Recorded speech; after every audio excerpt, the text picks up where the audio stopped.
మహాపరిశుద్ధుడు, లోకరక్షకుడు, విమోచకుడు, నజరేయుడైన యేసయ్య ఉన్నతమైన నామంలో నా ఆత్మీయులందరికీ హృదయపూర్వక వందనాలు. దేవుని ఘనమైన నామాన్ని బట్టి మీతో మాట్లాడడానికి ప్రభు చూపిన కృపను బట్టి దేవునికి స్తోత్రం. ప్రతిరోజు మెడగది సహవాసం యూట్యూబ్ ఛానల్ ద్వారా శక్తి కలిగిన దేవుని వాక్యాన్ని మీకు అందించడానికి ప్రభు చూపిన కృపను బట్టి దేవునికి స్తోత్రం. ఆత్మీయులారా, నేటి మన దైవ సందేశము యోహాను యొక్క ఆత్మీయత, యోహాను యొక్క ఆత్మీయ లక్షణాలను, యోహాను యొక్క ఆత్మీయ స్వభావాన్ని మనం ధ్యానించుదాం. బైబిల్ గ్రంథంలో 2900 మంది క్యారెక్టర్స్ ఉన్నాయి. వారి యొక్క ఆత్మీయ జీవితాల ద్వారా మనం నేర్చుకునే విషయాలు అనేకములుగా ఉన్నాయి. దేవునికి మహిమ కలుగును గాక. యోహాను అన్న మాటకు అర్థము యెహోవా దానము అని అర్థం, దేవుని యొక్క కృప అని అర్థం, దేవుని చేత పంపబడ్డవాడు అని అర్థం. దానము అంటే ఉచితముగా అనుగ్రహించబడేది. దేవునికి స్తోత్రం కలుగును గాక. బైబిల్ గ్రంథంలో ఒక యోహాను కాదు, 5 యోహానులు ఉన్నారు. ఒక యోహాను బాప్తిస్మం ఇచ్చి యోహాను మార్గం సరళం చేసినవాడు. రెండోదిగా సీమోను పేతురు తండ్రి అయిన యోహాను ఉన్నాడు. మూడోదిగా అపోస్తలులలో ఒకడైన యోహాను ఉన్నాడు. అంతేకాదు మార్కు అను మారు పేరు కలిగిన యోహాను ఉన్నాడు. పేతురును యోహానును సభలో విమర్శించిన సభికులలో ఒక యోహాను అన్న వ్యక్తి ఉన్నాడు. అయితే అందరు యోహానులు ఒకటి కాదు, 5 యోహానులు ఉన్నారు అని మనం గ్రహించాలి. అంతేకాదు ఆత్మీయులారా, యోహాను యొక్క ఆత్మీయ జీవితాన్ని తొంగి చూస్తే వినయ మనస్సు గలవాడు యోహాను, నీతిమంతుడైన వాడు యోహాను, దేవుని విషయాలలో ఆసక్తి గలవాడు యోహాను, అంతేకాదు అల్పమైన వస్త్రాలు ధరించిన వాడు యోహాను, అడవిలో ఉన్నవి తింటూ ఆత్మీయ యాత్రలో బలంగా సాగిపోయిన వాడు యోహాను, భక్తి కలిగిన వ్యక్తి యోహాను, సున్నతి పొందిన వ్యక్తి యోహాను, అంతేకాదు దేవుని సన్నిధిలో బహు తగ్గింపు కలిగి నాకంటే వెనుకవచ్చు వాడు బహుశక్తివంతుడు, ఆయన చెప్పుల నారును విప్పుట కూడా యోగ్యుడను కాను అని బహు వినయమైన తగ్గింపు కలిగిన వ్యక్తి యోహాను. అంతేకాదు పాపము ఓర్వని వ్యక్తి యోహాను, ఉన్నది ఉన్నట్టుగా మాట్లాడి దేవుని సన్నిధిలో ఒక ఘనమైన పరిచర్య చేసిన వ్యక్తి యోహాను. ఆత్మీయులారా, యోహాను యొక్క ఆత్మీయ జీవితాన్ని నువ్వు విన్నావు. తన యొక్క ఆత్మీయ జీవితంలో మంచి లక్షణాలతో భూమి మీద బ్రతికినాడు. కాకి వలె కలకాలం బ్రతకడం కంటే అంశ వలె 6 నెలలు బ్రతికింది మేలు అన్నారు.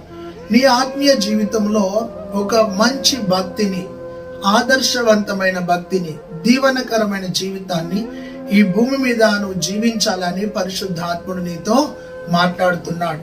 నీ జీవితము నీటి బుడగ లాంటిది, ఆవిరి లాంటిది. అయినప్పటికీ బ్రతికిన కొద్ది కాలమైన ఒక బలమైన ఆత్మీయత కలిగిన జీవితాన్ని నువ్వు జీవించాలని కోరుతున్నాను.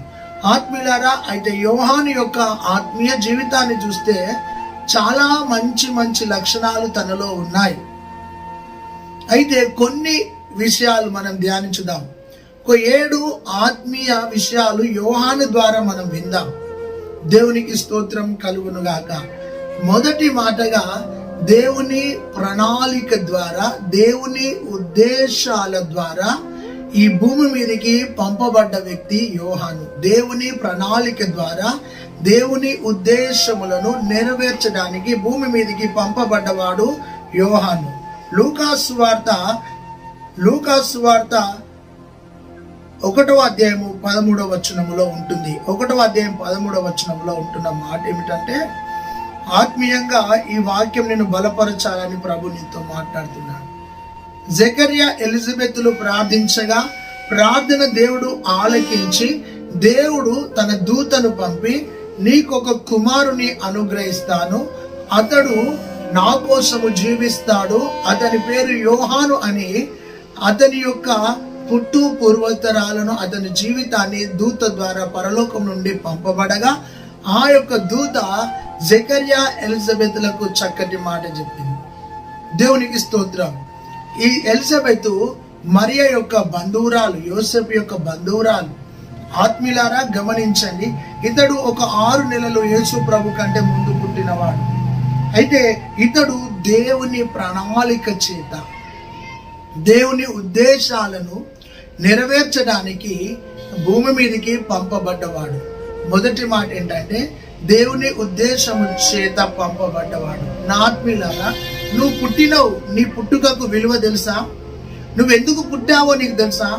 కుక్క పుడుతుంది, నక్క పుడుతుంది, జంతువులు పుడతాయి, కానీ వాటికి నీకు ఒక తేడా ఉంది తెలుసా? నీవు దేవుని స్వారూప్యంలో చేయబడ్డ వ్యక్తివి, దేవుని కోసము చేయబడ్డ వ్యక్తివి. దేవుని యొక్క జీవాత్మ నీలో ఉంది. నీతో దేవుడు మాట్లాడుతున్న మాట ఏమిటంటే, నీవు దేవుని ప్రణాళిక ద్వారా దేవుని ఉద్దేశాలను నెరవేర్చడానికి ఈ జగత్తు పునాది వేయబడక ముందుకే యేసుక్రీస్తు ప్రభులో నిన్ను చూచినాడు. తల్లి గర్భంలో పిండముగా ఉన్నప్పుడే నిన్ను ఆయన నిర్మించి నీకు రూపాన్ని చేసి నిన్ను ప్రతిష్ఠ చేసుకున్నాడు. నీవు దేవుని ప్రణాళిక చేత ఈ భూమికి పంపబడ్డ వ్యక్తివి. దేవుని ఆలోచనలు, దేవుని తలంపులను నెరవేర్చడానికి పుట్టిన వ్యక్తివి. కానీ నీ పుట్టుకకు అర్థం తెలియక బ్రతుకుతున్నావు.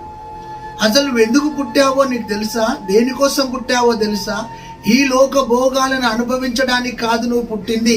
ఈ లోకాన్ని, లోక కోరికలను ఆస్వాదించి అనుభవించి పాడైపోవడానికి కాదు నువ్వు పుట్టింది. పరలోకములో ఉన్న ప్రభు యొక్క మనస్సును ఎరిగి ఆయన చిత్తమును నెరవేర్చడానికి, ఆయన ప్రణాళిక ద్వారా ఆయన ఉద్దేశం నెరవేర్చడానికి పుట్టిన ఒక గొప్ప వ్యక్తివాన్ని మర్చిపోయి, నీ పుట్టుక రహస్యాన్ని మర్చిపోయి నువ్వేదో జీవితాన్ని జీవిస్తున్నావు, తప్పు చేస్తున్నావు అని మర్చిపోకు. మొదటి మాట, దేవుని ఉద్దేశాలను నెరవేర్చడానికి పుట్టిన వ్యక్తి యోహాను. నా ఆత్మీయ సహోదరి సహోదరుడా, నీవు పుట్టక ముందుకే ఆయన జీవ గ్రంథంలో నీ దినములు లిఖించబడి ఉన్నాయని దేవుని వాక్యం సెలవిస్తుండగా, నీవు పుట్టినావు, ప్రయోజకునిగా ఉన్నావా? దేవునికి ఉపయోగపడుతున్నావా? నీ పుట్టినావు, సంఘానికి ఉపయోగపడుతున్నావా? అంతేకాదు సేవకులకు ఉపయోగపడుతున్నావా? పరిచర్యకు ఉపయోగపడుతున్నావా? నీవు పుట్టినావు, కానీ నీ పుట్టుక ద్వారా దేవుని నామం గణపరచబడుతుందా? ఆలోచించు. నీ గుండె మీద చేసుకో. నువ్వు పుట్టినావు, నీ కుటుంబానికి ఉపయోగపడుతున్నావు, నీ పిల్లలకు ఉపయోగపడుతున్నావు, నీ భర్తకు ఉపయోగపడుతున్నావు, నీ భార్యకు ఉపయోగపడుతున్నావు, కానీ దేవునికి ఉపయోగపడని నీ పుట్టుక. ఈ రోజైనా ఒక్కసారి విమర్శించుకో. ఇప్పటి వరకు పుట్టి నువ్వు సాధించింది ఏముంది? నువ్వు పుట్టి దేవుని కోసం ఏదైనా గొప్ప పని చేసావు? ఆలోచించు. దేవునికి మహిమ కలుగునుగా. ఒకటి, దేవుని ఉద్దేశాలను నెరవేర్చడానికి దేవుని ప్రణాళిక ద్వారా భూమి మీద పుట్టిన వ్యక్తి యోహాను. రెండోది, ఆత్మీయులారా, ఇతడు దేవునికి స్తోత్రం కలుగునుగాక.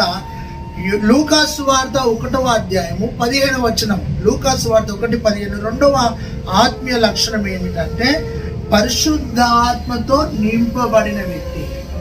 ఆత్మపూర్ణుడై బ్రతికినాడు. శరీరానుసారిగా బ్రతికినంత కాలము ఆత్మానుసారంగా బ్రతికినాడు. ఆత్మ ఆలోచనలో బ్రతికినాడు. శరీరాన్ని జయిస్తూ బ్రతికినాడు. శరీరాన్ని సిలువ వేస్తూ బ్రతికినాడు. శరీర క్రియలను గెలుస్తూ బ్రతికిన వాడు ఆత్మతో నింపబడిన వ్యక్తి యోహాను. దేవుని బిడ్డ, ఈరోజు ప్రభువే నీతో మాట్లాడుతున్నాడు. ఆత్మతో నింపబడే అనుభవంలోనికి రావాలి. నీ ఆత్మీయ జీవితంలో ఆత్మతో ప్రార్థించే అనుభవం రావాలి. నేను మనసుతో ప్రార్థిస్తా, ఆత్మతో ప్రార్థిస్తా అన్నాడు. ఈ రోజున ఆత్మ వశుడైన యోహాను వలె, ఆత్మ పూర్ణుడైన యోహాను వలె, ఆత్మ అభిషేకము కలిగిన యోహాను వలె, ఆత్మ తీవ్రత కలిగిన యోహాను వలె నువ్వు బ్రతకలేకపోతున్నావు.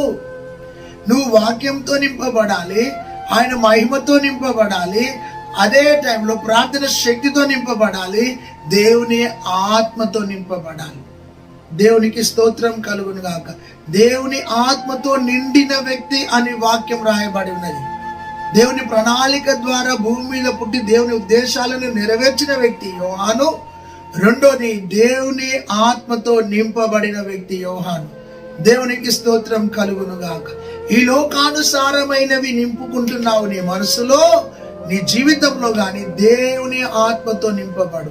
నన్ను అడిగిన వానికి కొలతలేని ఆత్మను నేను ఇస్తానని వాగ్దానం చేసిన దేవుడు జలములపై ఆత్మ అల్లాడగా నూతన సృష్టి జరిగింది. అంతేకాదు న్యాయాధిపతులపై దేవుని ఆత్మ దిగిరాగా బలహీనులు బలపరచబడ్డారు. దేవునికి స్తోత్రం. మరియను దేవుని ఆత్మ కమ్ముకొనగా దిగిరాగా ఆమెలో నుండి నజరేయుడైన యేసుక్రీస్తు బయటికి వచ్చాడు. అదే ఆత్మ అపోస్తులపైకి మేడగదిలోనికి దిగిరాగా వారు భూమిని తలక్రిందులు చేసే శక్తితో నింపబడి సువార్త కోసం నిలబడి హతసాక్షులైనారు. దేవునికి స్తోత్రం. ఇలాంటి ఆత్మీయత నీలో ఉండాలి. రెండోది, ఆత్మతో నింపబడ్డ వ్యక్తి యోహాను అని దేవుని వాక్యం సెలవిస్తుంది. దేవునికి స్తోత్రం కలుగునుగా. బలహీనులను బలపరిచేది దేవుని ఆత్మ, శక్తిహీనులకు శక్తినిచ్చేది దేవుని ఆత్మ, రాబోయే సంగతులను నీకు బయలుపరిచేది దేవుని ఆత్మ. దేవునికి స్తోత్రం కలుగునుగాక. అయితే మనము పొందుకున్నది దత్తపుత్ర ఆత్మ. దేవునికి స్తోత్రం కలుగునుగాక. ఆయన తన యొక్క ఆత్మతో మనల్ని ముద్రించనని వాక్యం సెలవిస్తుంది. దేవునికి స్తోత్రం. ఈ రోజున రెండవ ఆత్మీయ విషయాన్ని వింటున్నావు. ఆత్మతో నింపబడ్డ వ్యక్తిగా బ్రతుకుదువుగాక. వాక్యంతో నింపబడ్డావు, కానీ ఆత్మ అభిషేకం నీలో ఉందా అని అడుగుతున్నాను. ప్రభువే ఆత్మ అని వ్రాయబడ్డది. ఆ ప్రభువు ప్రార్థన చేయుచుండగా దేవుని ఆత్మ తన పైకి దిగి వచ్చి, ఈయన నా ప్రియ కుమారుడు, ఈయన యందు నేను ఆనందించుచున్నాను. యేసు ప్రభువే వాక్యము, ఆ వాక్యమే ఆత్మ. అయినప్పటికీ ఆ ప్రభు ప్రార్థన చేయుచుండగా దేవుని ఆత్మ తన పైకి పావుర ఆకారం వలె దిగింది. హల్లెలూయా. ఈ రోజు నువ్వెందుకు ఆత్మను తిరస్కరిస్తున్నావు? పరిశుద్ధ ఆత్మతో నింపబడే అనుభవము నీలోనికి రావాలి. రెండోది, ఆత్మతో నింపబడిన వ్యక్తి యోహాను.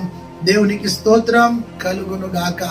మూడవ ఆత్మీయత నా ప్రియమైన సహోదరి సహోదరుడా, మూడవ ఆత్మీయత మత్తయి సువార్త 3వ అధ్యాయము 1వ వచనము 13వ వచనం. మత్తయి సువార్త 3వ అధ్యాయం 1వ వచనం 13వ వచనంలో బాప్తిస్మం ఇచ్చుచున్న యోహాను అని వ్రాయబడి ఉన్నది.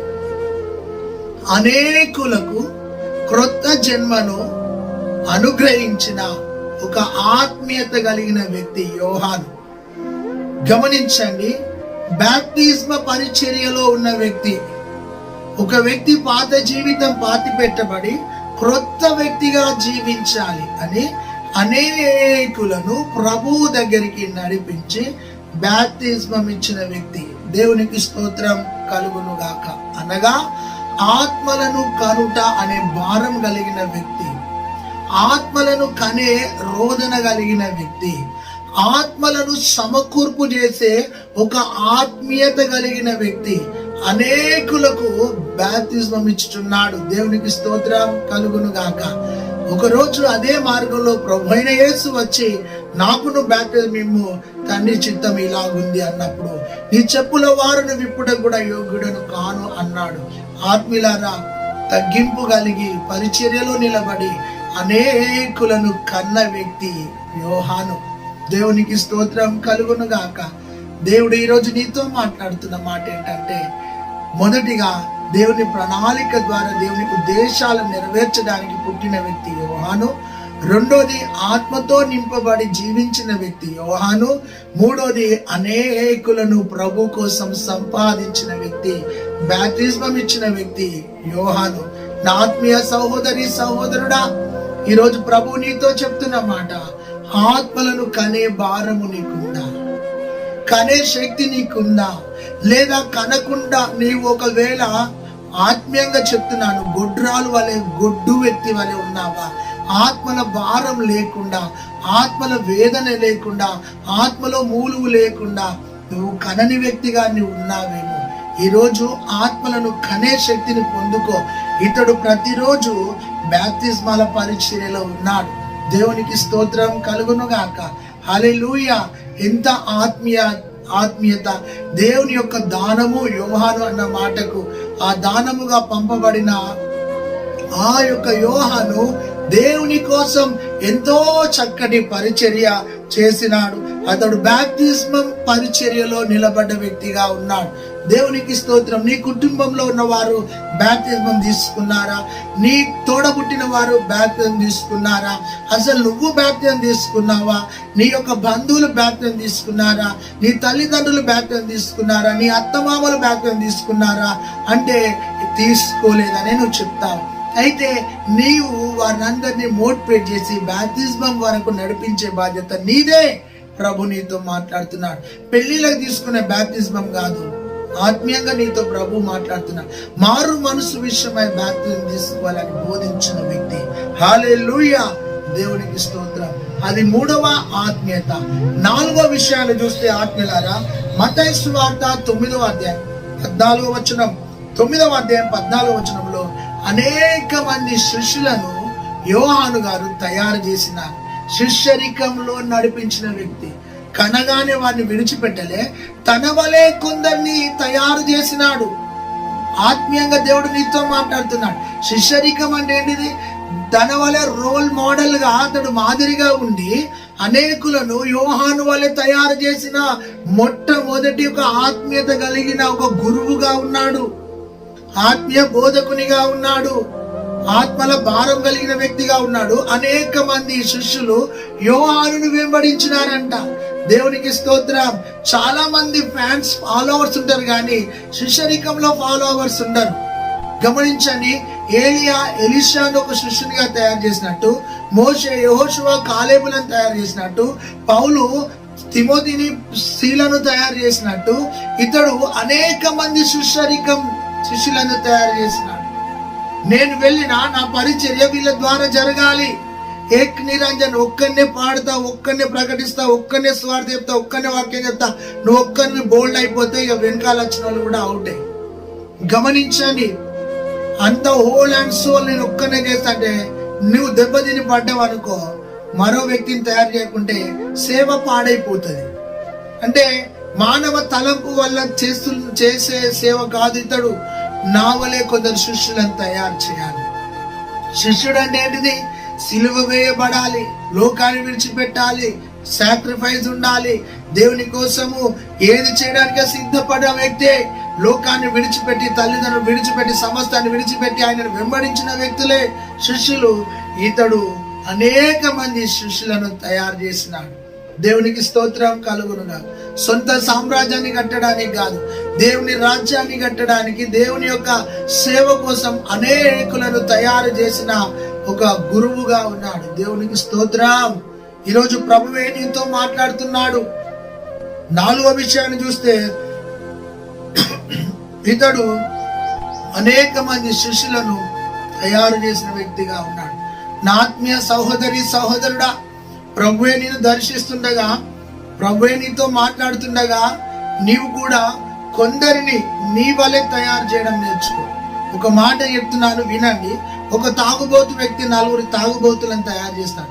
ఒక తిరుగుబోతు వ్యక్తి 4 తిరుగుబోతులను తయారు చేస్తాడు. ఒక దొంగ 4 దొంగలను తయారు చేస్తాడు. గమనించండి. మరొక మంచి వ్యక్తి 4 మంచి వ్యక్తులను తయారు చేయలేకపోతున్నాడు. ఎందుకు?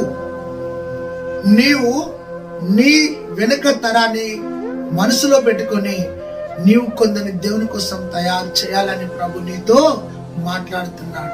నీ భక్తే సరిగా లేదు, నీ విశ్వాసమే సరిగా లేదు, నీ ఆత్మీయతనే సరిగా లేదు, నీ యొక్క మాదిరి జీవితమే సరిగా లేదు. నువ్వు నీ యొక్క వెనుక తరాన్ని దేవుని కోసం ఎలా సంపాదించగలుగుతావు? ఈ రోజున ప్రభు దగ్గరకు రా.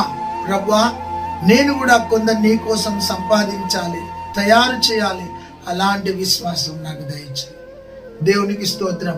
ఒకటి, దేవుని ప్రణాళిక ద్వారా దేవుని ఉద్దేశాలు నెరవేర్చడానికి పుట్టిన వ్యక్తి యోహాను. రెండోది, ఆత్మతో నింపబడి సాగిపోయిన వ్యక్తి యోహాను. మూడోది, అనేకులకు బాప్తిజం ఇచ్చి ఆత్మల భారము కలిగిన వ్యక్తి యోహాను. నాలుగోది, అనేక మంది శిష్యులను తయారు చేసి దేవుని యొక్క సువార్త సేవకు పంపిన వ్యక్తి యోహాను.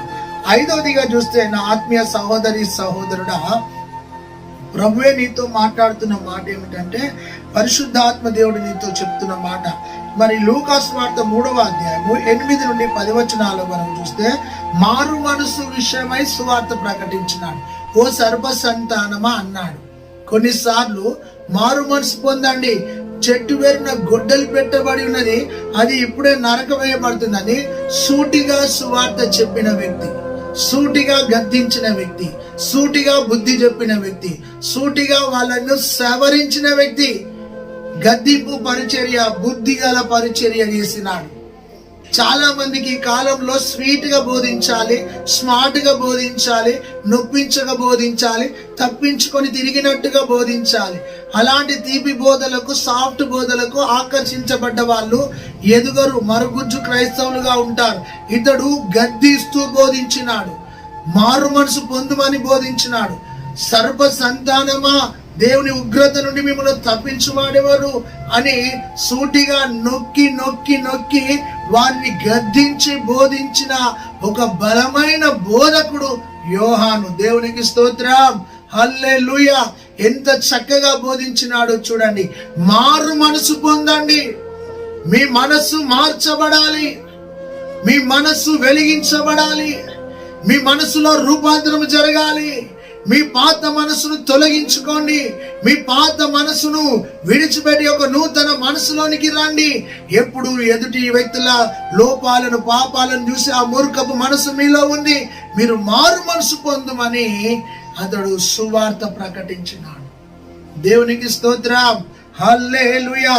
దేవుడే ఈరోజు నీతో మాట్లాడుతుండగా, ఈరోజు నిన్ను నువ్వు సరి చేసుకో. దేవుడే నిన్ను దర్శిస్తున్నాడు. ఏంటి? గద్దింపు పరిచర్య, మారు మనసు పరిచర్య చేసినాడు. దేవునికి స్తోత్రం. ఆయన బోధలు, ఆయన ప్రసంగాలన్నీ ఎలాగున్నాయంటే వారిని సూటిగా గద్దిస్తూ సరి చేస్తున్నట్టుగా ఉన్నాయి. దేవునికి మహిమ కలుగునుగా. ఈ రోజు నిన్ను ఒక వ్యక్తి గద్దించాడు అంటే రెండో రోజు ఆ ప్రసంగాన్ని వినవు, ఆ వ్యక్తితో మాట్లాడవు. ఎందుకు అంటే ఆ గద్దింపు నాకు అవసరం లేదని. ఒక గద్దించే వ్యక్తి నీతో ఉన్నాడంటే నిన్ను సరిచేయడానికి. ఇతడు మారు మనసు పొందండి అని, అంతేకాదు వారిని సూటిగా నొక్కి మీ జీవితాలు మార్చుకోమని బోధ చేసిన వ్యక్తి యోహాను. దేవునికి స్తోత్రం కలుగును గాక. నీ బోధ ఎలాగుంది అని ప్రభు చెప్తున్నాడు, మాట్లాడుతున్నాడు. అయితే మన బోధలో దేవునికి స్తోత్రం కలుగును గాక వారి పాపాలను ఒప్పించాలి, వారిని పశ్చాత్తాపంలోనికి నడిపించాలి, వారిని నూతన మార్గంలోనికి నడిపించాలి, వారిని క్రీస్తు చేతిలోనికి నడిపించి వారు పరిశుద్ధాత్మతో నింపబడి ఒక నూతన జీవితం జీవించే విధంగా బోధ చేయడం నేర్చుకోవాలి. దేవునికి స్తోత్రం కలుగును గాక. ఇతడు చక్కటి బోధకుడిగా ఉన్నాడు. హల్లెలూయా. దేవునికి స్తోత్రం. గద్దించే బోధ అపోస్తలుల బోధ, అపోస్తలుల బోధ గద్దింపు, సరిచేయుట, వారి ఉపదేశంలో మారు మనసు పొందే ఆత్మీయ లక్షణాలు ఉన్నాయి. దేవునికి స్తోత్రం కలుగును గాక. అయితే ఈ ఐదవదిగా అతడు గద్దిస్తూ మారు మనసు పొందుమని ప్రకటించిన వ్యక్తిగా ఉన్నాడు. దేవునికి స్తోత్రం కలుగును గాక. సూటిగా బోధించిన బోధకునిగా ఉన్నాడు, సూటిగా హెచ్చరించిన బోధకునిగా ఉన్నాడు, సూటిగా వారిని సవరించిన బోధకునిగా ఉన్నాడు. అది ఐదవ లక్షణం. దేవునికి స్తోత్రం కలుగును గాక. అయితే ఈ రోజున దేవుడే నీతో మాట్లాడుతుండగా, దేవుడు నిన్ను దర్శిస్తుండగా నాలుగో విషయం అది. ఐదోదిగా ఆత్మీయులారా, ఐదోదిగా అతడు మత్తయి సువార్త 11వ అధ్యాయం 10వ వచనంలో మార్గములను సరళం ఇచ్చేవాడు. యేసు ప్రభు కంటే ముందుగా వచ్చి యేసయ్య మార్గములను సరళం చేసిన వాడు యోహాను. దేవునికి మహిమ కలుగును గాక. ఈ యొక్క ఐదవ లక్షణాన్ని చూడండి నా ఆత్మీయ సహోదరి సహోదరుడా. ఏమిటి ఈ యొక్క ఐదో లక్షణం అంటే మార్గములను సరళం చేసే ఆత్మీయత గలవాడు. యేసు ప్రభు కంటే ముందుగా వచ్చి ఆయన వెళ్ళే మార్గములను సరళము చేసిన వ్యక్తి యోహాను. ముందుగా ఎందుకు పంపబడ్డాడో తెలుసా? యేసు ప్రభు వెళ్ళే మార్గములలో ముందుగా వెళుతూ సరళం చేసిన వాడు, మార్గమును సరళం చేసిన వాడు, యేసు ప్రభు కోసం సాక్ష్యం ఇచ్చిన వాడు యోహాను. యోహాను సువార్త 1:32 ఉంటుంది. మార్గాలను సరళం చేస్తూ ఆయన కోసం సాక్ష్యం ఇస్తూ ఏమన్నాడు తెలుసా? ఆయన గొర్రె పిల్లగా రాబోతున్నాడు అని సరళం చేసినాడు, సాక్ష్యం ఇచ్చినాడు. నాకంటే శక్తివంతుడు ఆయన అని సాక్ష్యం ఇచ్చినాడు. అంతేకాదు అతడు పరిశుద్ధాత్మలో మీకు బాప్తిజం ఇస్తాడు అని సాక్ష్యం ఇచ్చిన వ్యక్తిగా ఉన్నాడు. మార్గాన్ని సరళం చేస్తూ సాక్ష్యంగా ఒక చక్కటి సాక్ష్యాన్ని పంచిన వ్యక్తి. తన కోసం సాక్ష్యం ఇవ్వలే, యేసు ప్రభు కోసం సాక్ష్యం ఇచ్చిన. నీ సాక్ష్యంలో నీ గొప్పతనమే కనబడుతుంది. నేను ప్రార్థిస్తే మేలు జరిగింది, నేను పాట పాడితే అభిషేకం దిగి వచ్చింది, నేను ఆరాధిస్తే ఆత్మ కుమ్మరించబడ్డది. నీ సాక్ష్యము కాదు, నువ్వు జీరో, యేసు ప్రభు హీరో. నేను అని ఎప్పుడు చెప్పకు. నీవు ఒక జీరో, నువ్వు అన్ఫిట్. కేవలం కృప ద్వారా యోగ్యత వచ్చింది నీకు, కృప ద్వారా ఎన్నిక చేయబడ్డావు. నేను లేకపోతే మీ అందరికీ రక్షణ లేదన్న డైలాగులు వేయద్దు. నీవు దేవుని దృష్టిలో ఎప్పుడు జీరోవే. నువ్వు తగ్గించబడాలి, ప్రభు హెచ్చించబడాలి. ఆయన హెచ్చించబడాలి, నువ్వు తగ్గించబడాలి. ఆయన కనబడాలి, నువ్వు మరుగై ఉండాలి. నేను కనబడతానంటే ప్రభు మరుగైపోతాడు. ఈ రోజు నా దేవుడు నిన్ను సరి చేస్తున్నాడు. ఇతడు మార్గాన్ని సరళం చేస్తూ ఏమన్నాడంటే, గొర్రె పిల్లగా రాబోతున్నాడు, మన కోసం మరణించబోతున్నాడు. ఆయన ఒక శక్తివంతుడుగా రాబోతున్నాడు. ఆయన మరణాన్ని జయించే శక్తి గలవాడు. అంతేకాదు ఆయన పరిశుద్ధాత్మతో బాప్తిజం ఇస్తాడు. ఆయన ఆత్మ అభిషేకం గల వ్యక్తిగా రాబోతున్నాడని సాక్ష్యం ఇచ్చిన వ్యక్తిగా ఉన్నాడు. నీ సాక్ష్యంలో క్రీస్తు కనబడుతున్నాడా, లేదా నీ సాక్ష్యంలో నువ్వు కనబడుతున్నావా? నా చదువు, నా జ్ఞానము, నా ఇల్లు, నా తలాంతు, నేను అన్నది నీలో కనుమరుగైపోవును గాక. దేవునికి స్తోత్రం. ఇక్కడ చూసినట్లయితే ప్రభువు నీతో సూటిగా మాట్లాడుతున్నాడు. యోహాను ద్వారా ఆయన మరుగైపోయాడు, ప్రభును చూపిస్తున్నాడు. ప్రభునే చూపించాలి, ప్రభు గొప్పతనాన్ని చూపించాలి, ప్రభు యొక్క ఔన్నత్యాన్ని చూపించిన వ్యక్తి. దేవునికి స్తోత్రం. దేవుని ఉద్దేశాలను నెరవేర్చడానికి నువ్వు పుట్టినావని మర్చిపోకు. రెండోది, అతడు దేవుని ఆత్మతో నింపబడ్డవాడు, నువ్వు ఆత్మతో నింపబడాలని మర్చిపోకు. అతడు మూడోది, కొందరు శిష్యులను తయారు చేసి సమాజంలో పంపిన వ్యక్తి. నీ వెనుక తరాన్ని నువ్వు తయారు చేయాలని మర్చిపోకు. నాలుగోది, ఆయన ఆత్మీయులారా, ఆయన సూటిగా బోధించి గద్దించి బోధించి సరిచేసిన వ్యక్తి అని మర్చిపోకు. ఆరోది ఆయన మార్గములను సరళము చేసి అనేకులను క్రీస్తు వైపు త్రిప్పి సాక్ష్యం ఇచ్చిన వ్యక్తిగా ఉన్నాడు. ఏమని సాక్ష్యం ఇచ్చినాడు తెలుసా? ఆయన శక్తి గలవాడు, ఆయన శక్తి గలవాడు. దేవునికి స్తోత్రం కలుగును గాక. దేవునికి మహిమ. ఒక మంచి సాక్ష్యం ప్రభు కోసం ఇచ్చిన వ్యక్తి. దేవునికి మహిమ కలుగును గాక. ఏడవదిగా ఒక విషయం చెప్పి ముగించుకుందాం నా ఆత్మీయులారా. యోహాను సువార్త 5వ అధ్యాయం 35వ వచనంలో అతని కోసం రాయబడిన విషయం ఏమిటో తెలుసా? అతడు అరణ్యములో మండుతూ ప్రకాశించుచున్న దీపమై ఉన్నాడు. అతడు మండుచున్న వ్యక్తిగా కనబడ్డాడు, దీపమై కనబడ్డాడు, ప్రకాశిస్తూ కనబడ్డాడు. ఎంత గొప్ప ఆత్మీయత తనలో ఉంది.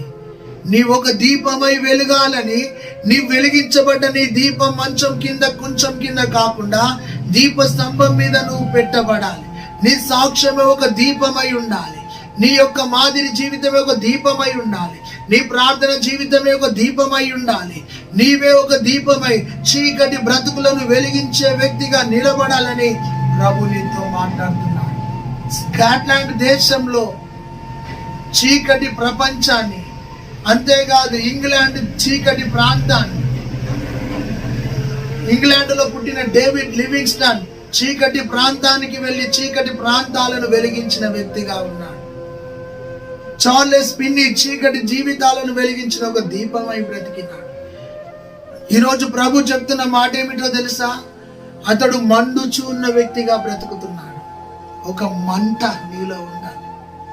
చల్లారిపోయిన సాక్ష్యం చల్లారిపోయి, భక్తి చల్లారిపోయి, ఆత్మీయత చల్లారిపోయి, నీలో ఉన్న ఆత్మీయ సుగుణాలు చల్లారిపోయిన వ్యక్తిగా బ్రతుకుతున్నావేమో. మండడం నేర్చుకో. బలిపీఠం మండినట్టుగా నీవు నిత్యము మండుతూ జీవించుదువు గాక. మండుతూ ప్రకాశిస్తున్నాడంట అరణ్యంలో. దేవునికి స్తోత్రం.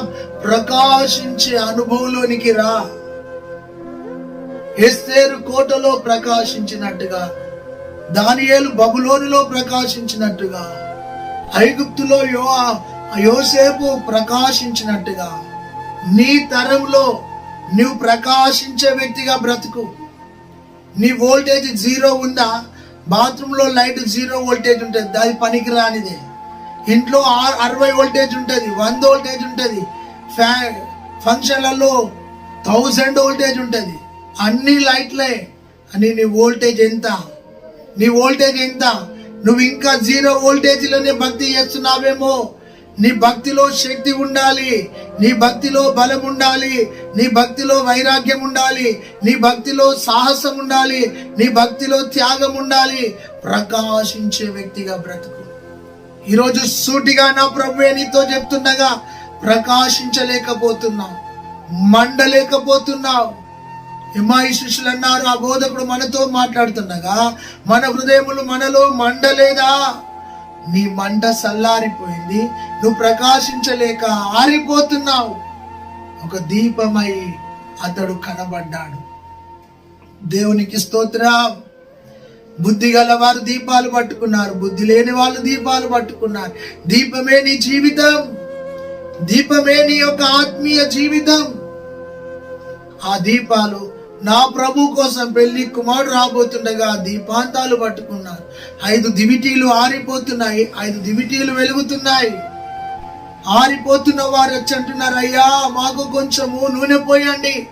మాకును మీకును సరిపోదు. కొనేవారి దగ్గరికి, అమ్మేవారి దగ్గరికి వెళ్ళి కొనుక్కోమంటున్నారు. ఆత్మీయులారా, ఈరోజు నీ దీపం చల్లారిపోతుందా?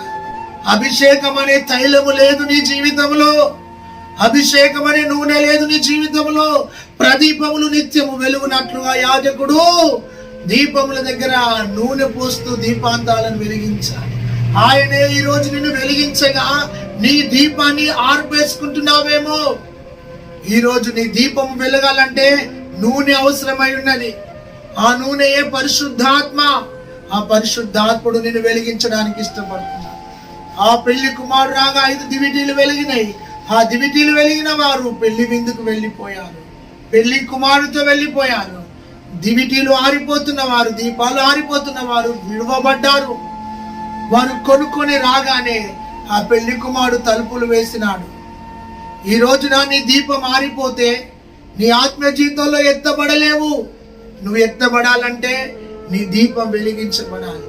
అతడు మండుచు, అతడు ప్రకాశిస్తూ, అతడు దీపమై కనబడ్డాడు. ఎంత ఆత్మీయ లక్షణము! ఆలోచించు, నీ జీవితంలో ఎలాగుంది? ప్రభువా నేను వెలగాలయ్యా, నా దీపాన్ని మండించు. ప్రభువా నేను ప్రకాశించాలయ్యా అని ప్రభువును అడుగు. ఈరోజు ఈ యోహాను యొక్క ఆత్మీయ జీవితాన్ని చూసినావు. ఎంతో రోల్ మోడల్ గా బ్రతికినాడు. అయితే అతడు ఒక విషయంలో గద్దించినాడు. గద్దిస్తే, తనకంటే అధికారంలో ఉన్న వాడిని గద్దిస్తే అతని చెరసాలలో వేసినాడు. చెరసాలలోనైనా దేవుని కోసం సాక్షిగా బ్రతికినాడు. ఆ చెరసాలలో నమ్మకంగా బ్రతికినాడు. అయితే ఒక భయంకరమైన సంఘటన తన జీవితంలో జరిగింది. ఏమిటి? ఆ యొక్క చిన్నది నాట్యం ఆడుతూ గంతులు వేస్తుండగా తనకిష్టమైంది అడుగుమంటే ఆ హేరోదు రాజు దగ్గరికి వెళ్ళి ఏమడిగింది? ఆ చిన్నది యోహాను తలను ఇవ్వమని అడిగింది. చూడండి, తన తల్లి ఆ చిన్నదానికి నేర్పించింది ఏంది తెలుసా? యోహాను తలను అడిగిమని చెప్పింది. మూర్ఖపు తల్లి. అయితే యోహాను యొక్క తలను చెరసాలలో కొట్టివేయబడి తలను తీసుకొచ్చి పల్లెంలో పెట్టి ఆ చిన్నదాని చేతిలో పెట్టినారు. చూడండి, ఒకరు చేసిన పొరపాటుకు మరొకరు బలి అయ్యారు. అతడు నీతిమంతుడే కదా, యథార్థవంతుడు కదా, పాపం ఓర్వని వాడు కదా, ఆత్మ పొందినవాడు కదా, మార్గమును సరళం చేసిన వాడు కదా, యేసు ప్రభు కోసం ముందుగా పంపబడ్డవాడు కదా. మరి యేసు ప్రభు తనకు తెలియదా చనిపోతాడని కొందరు ప్రశ్నలు అలా ఉంటాయి.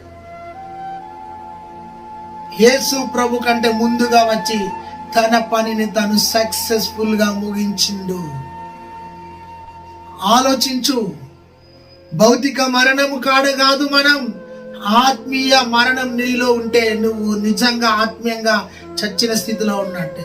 అతడు భౌతికంగా చనిపోయాడు, కానీ నువ్వు బ్రతికి ఆత్మీయంగా చచ్చిపోయినావే. యోహాను కంటే నువ్వు ఇంకా దరిద్రం అనే ఆలోచన.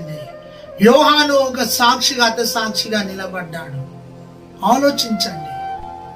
దేవుని కోసం తుది వరకు నిలిచి తన శ్వాసను ముగించుకొని తన పనిని ముగించుకున్న ఒక సక్సెస్ఫుల్ వ్యక్తి యోహాను. నీ ఆత్మీయ జీవితాన్ని తొంగి చూస్తే నువ్వు ఎందుకు పుట్టావో నీకు అర్థం చేయలేదు, నువ్వు ఎందుకు బ్రతుకుతున్నావో నీకు అర్థం చేయలేదు, ఇప్పటి వరకు ఏం సాధించినావో కూడా నీకు తెలియదు. నీ బ్రతుకుకు విలువ ఉందా అని అడుగుతున్నాను సేవకునిగా. నీ జీవితానికి విలువ ఉందా? ఆలోచించు.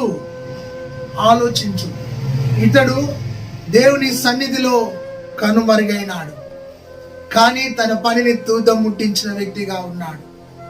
యోహాను ఏ విధముగా ఒక మాదిరికరమైన వ్యక్తిగా భూమి మీద బ్రతికినాడో, నీవు నీ కుటుంబానికి ఒక మాదిరిగా, నీ బంధువులకు ఒక మాదిరిగా, నీ గ్రామానికి ఒక మాదిరిగా, నీ సంఘంలో ఒక మాదిరిగా, నేటి సమాజంలో ఒక మాదిరికరమైన క్రైస్తవునిగా బ్రతుకు. తాగుబోతు క్రైస్తవునిగా, తిరుగుబోతు క్రైస్తవునిగా, ఇక్కడ గొడవలు అక్కడ ఇక్కడ చెప్పి గొడవలు సృష్టించే ఒక విశ్వాసిగా, సంఘాన్ని చీల్చే విశ్వాసిగా, సేవకునికి ఇష్టం వచ్చినట్టు మాట్లాడే విశ్వాసిగా బ్రతకకు. సేవకుడు కూడా ఇష్టానుసారంగా బ్రతకకు. ఒక రోల్ మోడల్ మాదిరికరమైన యోహాను వలె బ్రతికి దేవుడి నామాన్ని ఘనపరచుదాం. దేవుడి మాటలను దీవించును గాక. ఆమేన్. తండ్రి, వాక్యాన్ని నీరు ఫలింపజేసి నీ నామాన్ని ఘనపరచుకో. యేసు నామంలో ప్రార్థిస్తున్నాం తండ్రి. ఆమేన్. God bless you. Praise the Lord. ఈ వాక్యం నచ్చితే మరొకసారి చూడండి, ఇతరులకు షేర్ చేయండి, చక్కటి కామెంట్ పెట్టండి. ఈ యొక్క యూట్యూబ్ ఛానల్ సబ్స్క్రైబ్ చేసుకోండి. ఈ వాక్యం నీ ఆత్మీయ జీవితానికి మేలుకరంగా ఉంటుందని నమ్ముతూ ముగిస్తున్నాను. God bless you.